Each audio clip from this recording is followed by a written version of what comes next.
Police reflecting on some of their achievements in the war against crime. Scores of residents in Bimini graduating from Bahama Host. And students getting scholarships thanks to the Grand Bahama Cooperative Credit Union. The Bahamas Tonight Northern Edition starts now. This is the Bahamas Tonight, the Northern Edition. Good evening, all. I'm Shashina Rolf-Farquharson.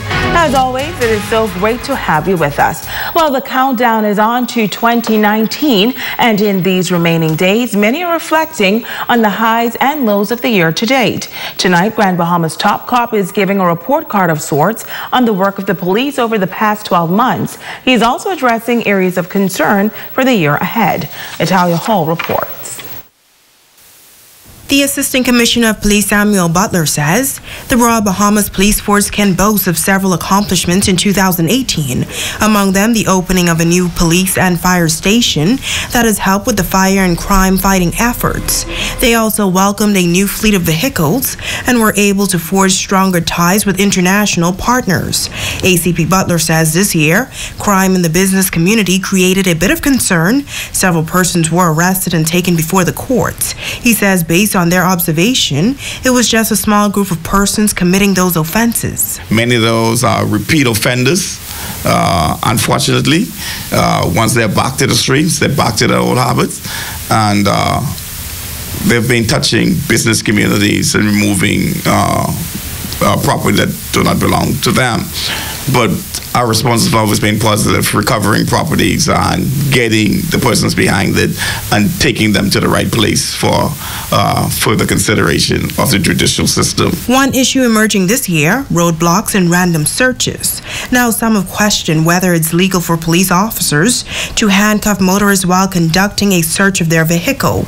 Well, Butler says it's up to the police officer to use his or her discretion. Once they're told that they are under arrest, their liberty is taken.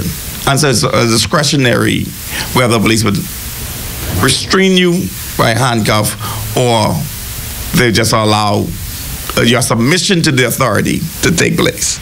And we would say, I myself, being within the community, worked myself street level crimes over the years. Generally, Bahamians are compliant to the authority of law enforcement, generally. But there are a group of persons who would never comply. During this Christmas season, the Assistant Commissioner of Police says he is concerned about young people, and he's appealing to parents to monitor their movement both day and night. Many of our crime against the person problem happen around our nightlife. If I can have our parents speak to the children, and yes, many times in children, but they're adults going out to the nightlife. It doesn't matter if your child is 25 years old. It doesn't matter if they're 30 years old. You're still the parent. They might not even be living with you, but you know that they go to nightlife. Call them up, encourage them to behave themselves. I'm talking about that small core group of persons who the parent know, the neighbors know. They are the challenged people in the community. He says there are things that parents can do to make God the focus of their children's lives. If you have an opportunity, some of them may have not gone to church for a long time. Seize this opportunity to bring them back in line with our fear of God. I believe if we get our community going back there, those fundamental values of respecting one another. I won't be able to take an edge tool and push it through the flesh of somebody if I have the fundamental understanding. But there's something bigger than me. There's a God somewhere. And for those who may be struggling with their kids that are out of control, ACP Butler says you don't have to struggle alone. He advises that you should reach out to your pastor, a community leader, or the police department. Italia Hall, ZNS Network News. Well, a 35-year-old male is in custody in connection with that break-in at Royal Bank here in Freeport a week ago. Police tell us that the suspect was arrested around 6 p.m. yesterday evening in the Coral Road area by CDU officers. He is expected to be formally arraigned before the magistrate's court this week. And also from police, Drug Enforcement Unit officers arrested 2 males for possession of dangerous drugs yesterday. In the first incident, the officers took an American male into custody around 8 a.m. after he was found in possession of marijuana on board a cruise line at the Freeport harbor. Now, in the second incident, Drug Enforcement Unit officers arrested 2 Bahamian males on Queens Highway around 10 a.m. after a search of their vehicle uncovered just under 8 pounds of suspected marijuana with a street value of $7,800. Meantime, the Building and Development Services Department of the Grand Bahama Port Authority examining building ventilation. Sherwin Mullings, Assistant Building Manager and Senior Mechanical Inspector for the Port Authority, says air quality control is important in the overall health of a building. Number of questions raised in terms of the utilization of mini splits. It's a popular type of air conditioning system, and that was discussed and extensively by the audience, and we were able to discuss it quite a bit.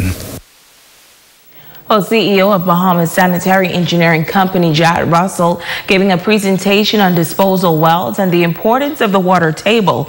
Russell says that as long as the Port Authority continues its inspection process, he doesn't see any problems arising in the future.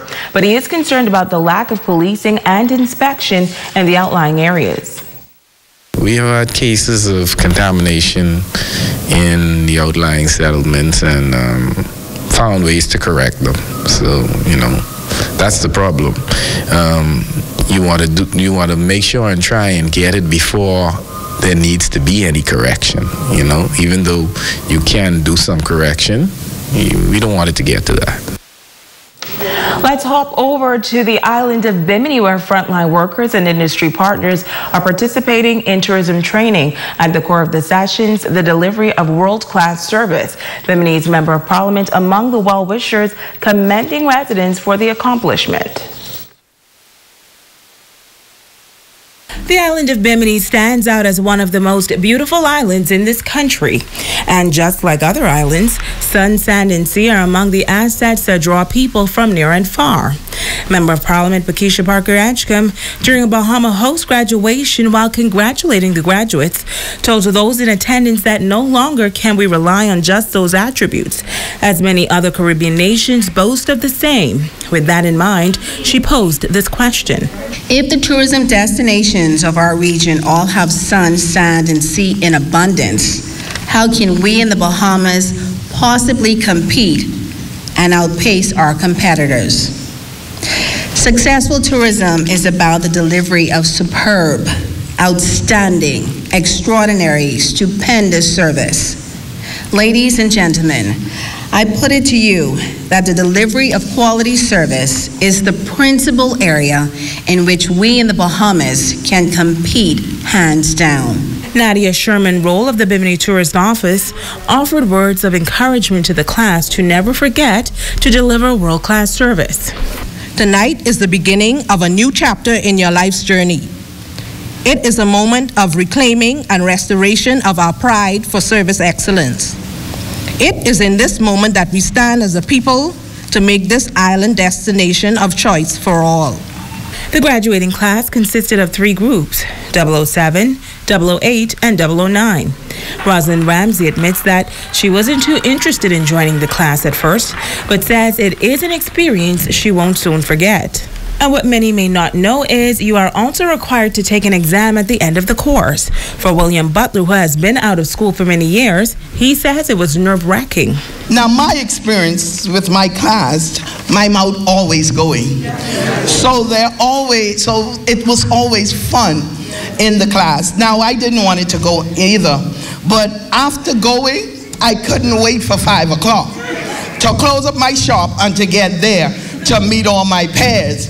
Because we was there from age maybe 17 to, okay, I wouldn't say that. I've been out of school for 45 years. So